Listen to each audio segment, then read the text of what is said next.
parler d'ultra, on va parler de course à pied, aussi pas mal de triathlon. Ce qui est très intéressant, c'est qu'effectivement, on a de plus en plus de données sur le corps humain, sur la récupération, sur le sommeil, sur la performance des athlètes. On a 3 profils différents et complémentaires ce soir, donc c'est un grand plaisir. Bonsoir messieurs, j'espère que vous allez bien, que vous êtes prêts. Une première question que j'ai envie de vous poser, on va aller tout de suite dans le vif du sujet. J'ai envie de vous demander, là, une question à tous les 3, de répondre assez rapidement. Quelles sont, vous, les données que vous suivez le plus et comment est-ce que vous les utilisez au quotidien ? Allez, je commence par toi, Maxime. Ouais. Moi, ce que j'utilise, c'est un peu comme tous les coureurs, les trailers.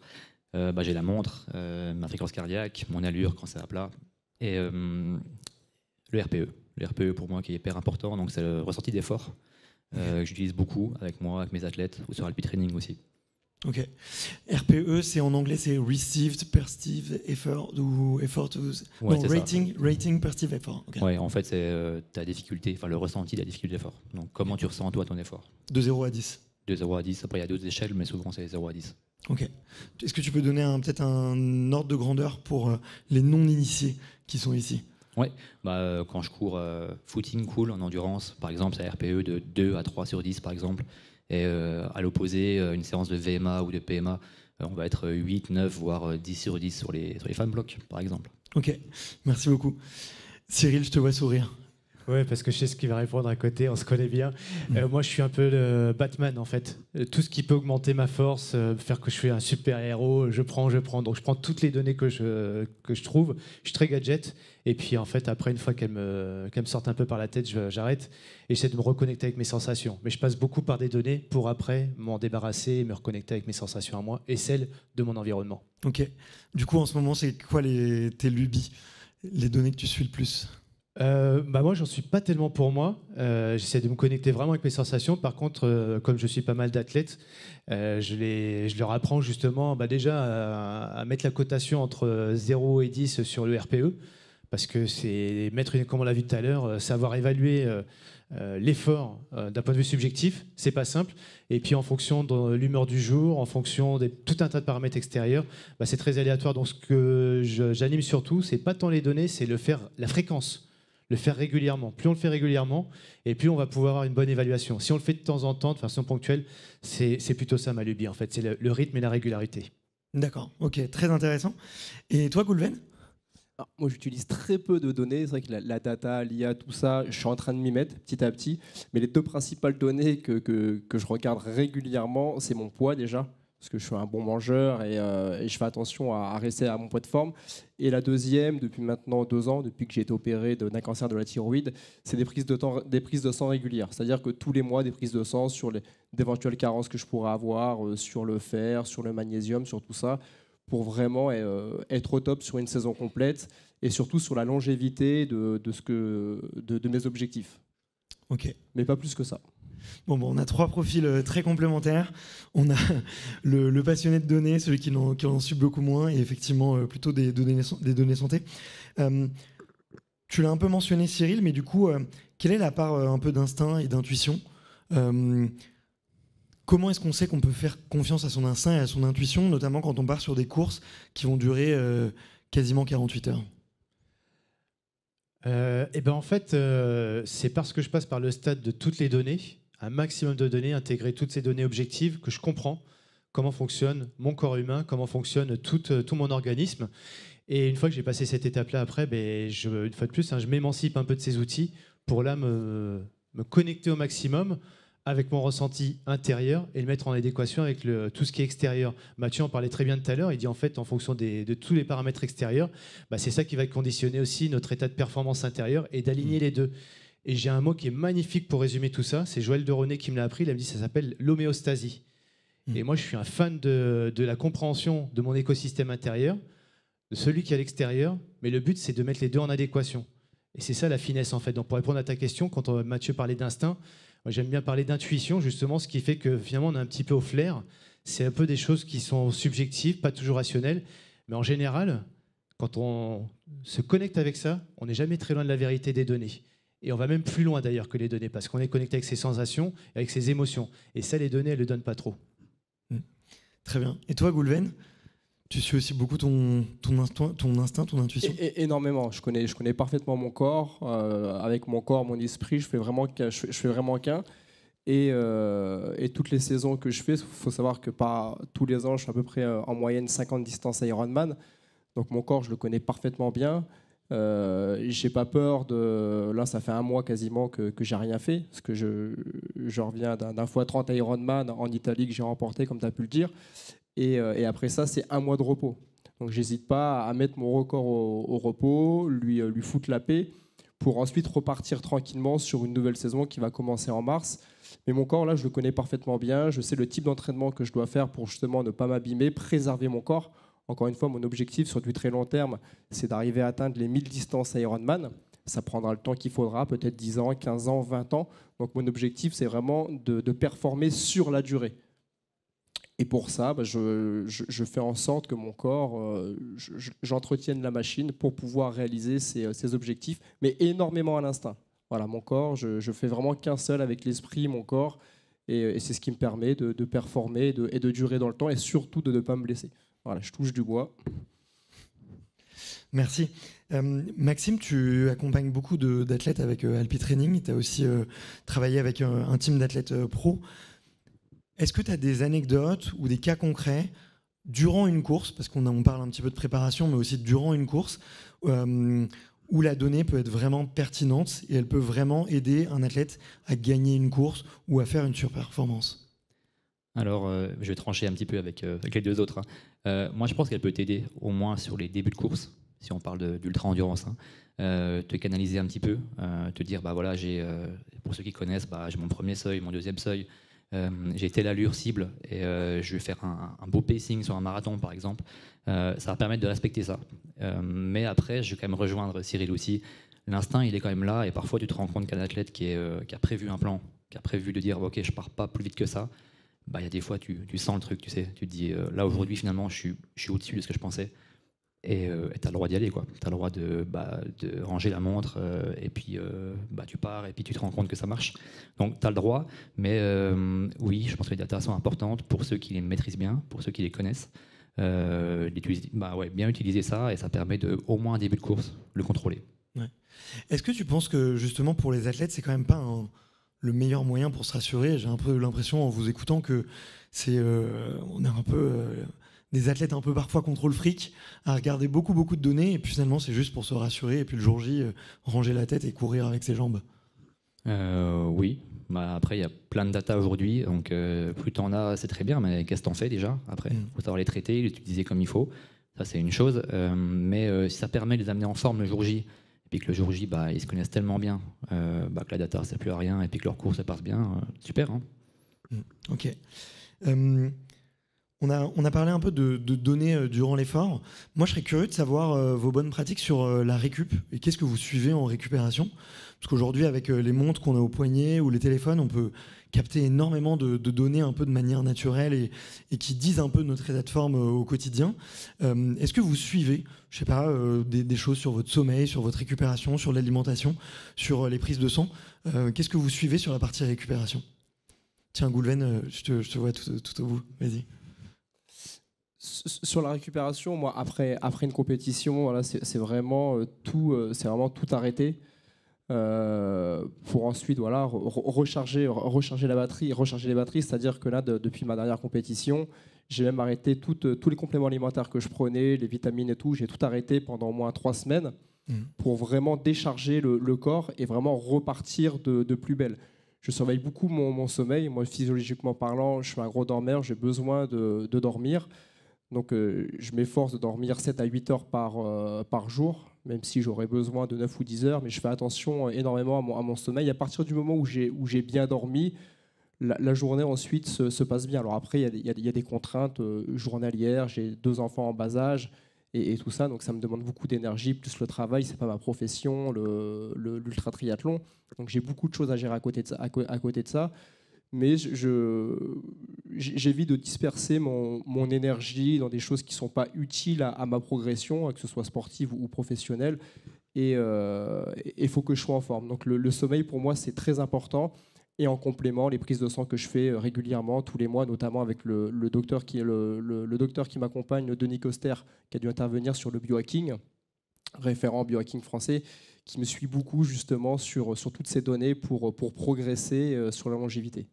Vous suivez quoi un peu d'ailleurs parmi toutes ces données justement est-ce qu'il y a des indicateurs qui prévalent sur les autres?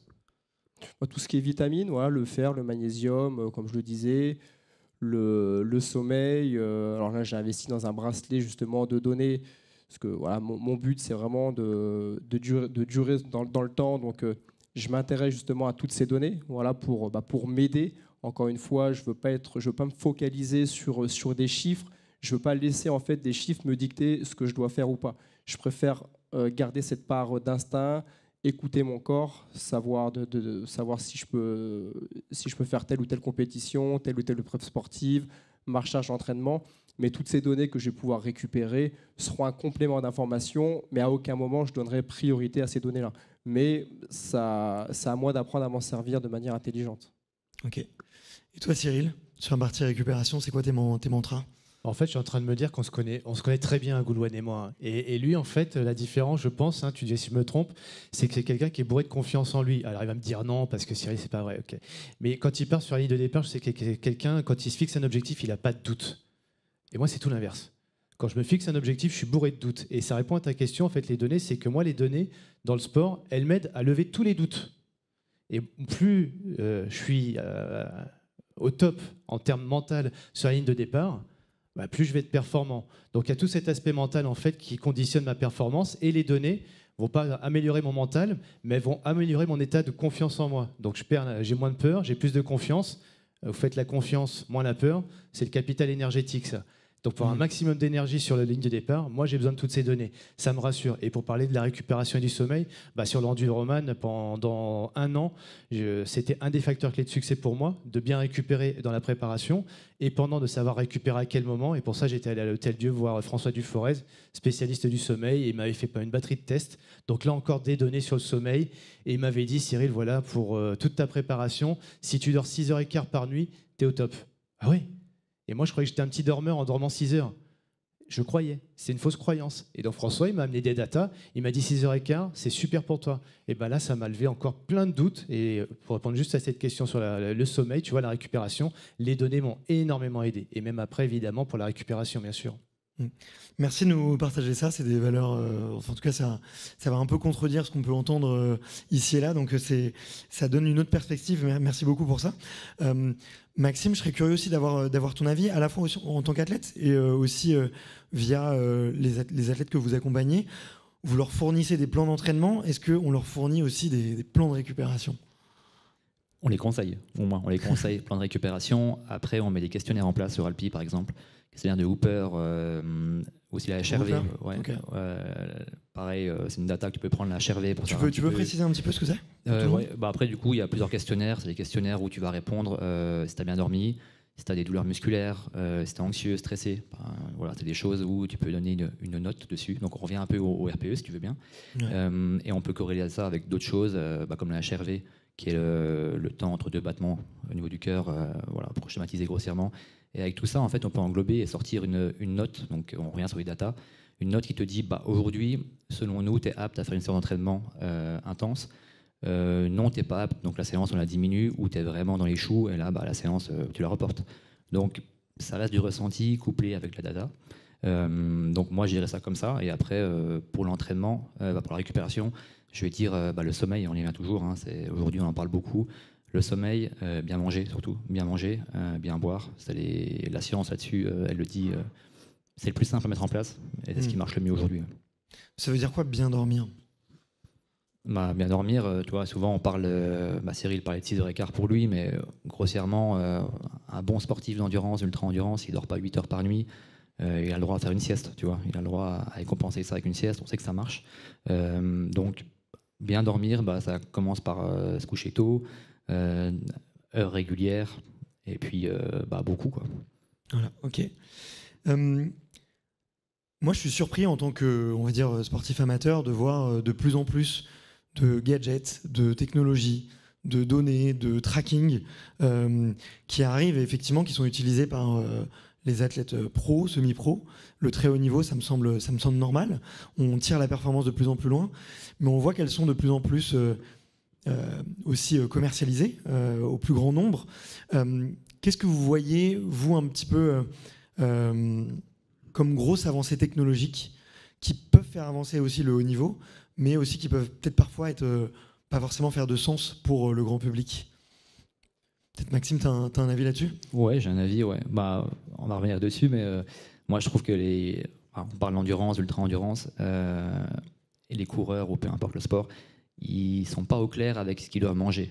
L'apport calorique, l'apport glucides, protéines, lipides et tous les micros, si on veut autre chose. Mais souvent, on se rend compte que ça mange pas assez. Ça mange pas assez, et je connais pas aujourd'hui d'outils simples, j'entends vraiment simples, où tu peux dire à ton athlète, où lui le sait même, ok, j'ai assez mangé par rapport à ce que je fais comme entraînement, et où tu as trop mangé, ça arrive rarement de toute façon, mais pas assez mangé trop souvent. Donc ce serait un outil facile, utilisable, pour que tout athlète aujourd'hui puisse dire, ok, je suis dans les clous, au niveau calorique, je suis dans les clous, et je risque pas d'autres problèmes suite à ça, quoi. Ok. Pour toi, Cyril? Je ne vais pas du tout répondre à ta question, mais je me suis fait une réflexion en parlant, là, en vous écoutant. Je me suis rappelé qu'il y a plus de 10 ans, 15 ans, 20 ans, je ne sais pas exactement, il y a eu des smartphones et puis avec des applications pour résoudre l'équation de l'amour, par exemple, mythique. Et puis après, il y en avait plein d'autres.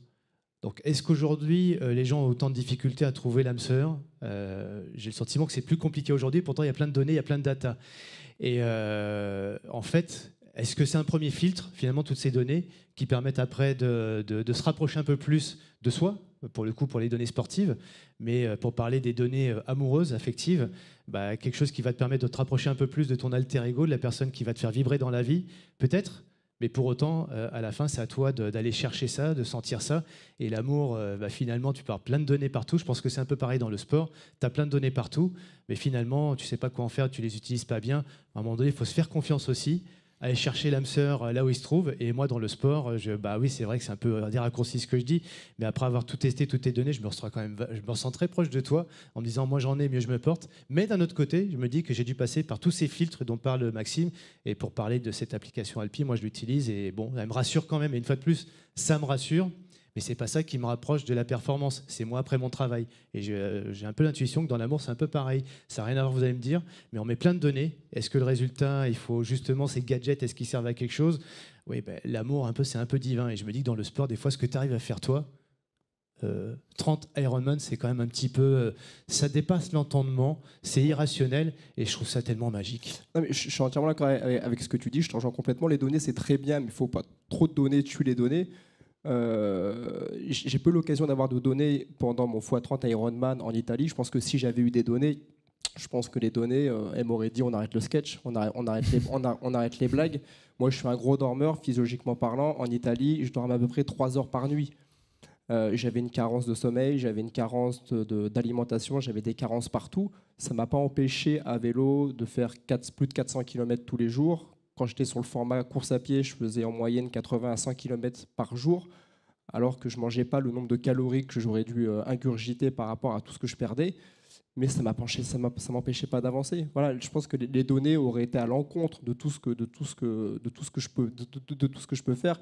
C'est pour ça que les données, c'est très bien, mais faut pas en abuser. Voilà, faut apprendre à se dépasser, à aller au-delà de tout ça. Et le meilleur moyen d'y arriver, comme je le dis souvent, c'est la passion, tout simplement. C'est le sport passion. Moi, c'est vraiment, je mise tout sur le sport passion, que ce soit mes entraînements avec mes enfants ou en compétition. Je suis tellement passionné qu'au lieu de dormir 8 heures lors des compétitions, j'arrive à dormir que 3 heures. Ok, merci. Il nous reste une petite minute. Je vais vous demander de faire un petit peu les marabouts et les visionnaires, de regarder un peu dans votre boule de cristal.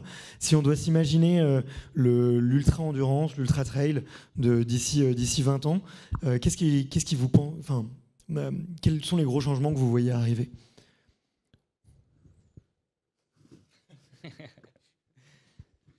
Allez, une prédiction. On n'est pas là pour avoir raison, on est là pour rêver. Moi, je vais ramener le truc à moi. Je suis désolé, mais une nuit, j'ai eu une révélation et c'était de faire un triathlon au sommet du Mont Blanc. Et pour moi, c'était le summum dans le matière d'ultra-endurance. Mais le summum, pas seulement en termes de performance, parce que toi, ce que tu fais, c'est bien plus dur en termes de durabilité. Par contre, Pour moi, c'est à un moment donné, c'est quand tu fais du sport, il y a aussi un truc qui touche de la beauté de ce que tu es en train de faire, de te connecter avec la nature. Donc cette équation entre ta performance intérieure, le respect de ton être à toi, de ton écosystème. Et quand on fait du sport, on n'en a pas trop parlé aujourd'hui, mais finalement aussi, c'est de connaître les données extérieures, l'environnement, et de pas trop abuser aussi de ce qui se passe autour de nous, parce qu'on voit bien que le sport aussi, pour répondre à ta question, est-ce que l'ultra-endurance, dans 20 ans, ce sera 10 000 personnes qui font des Ironman, des ultra-Ironman, etc. Bah, ça ne va pas dans le bon sens par rapport aux datas qui sont données par celles de l'environnement. Bon, on restera sur cette petite touche écologique. Je crois qu'on a passé le temps. Merci à tous les trois et j'espère que vous avez passé un bon moment. Merci. Merci à vous.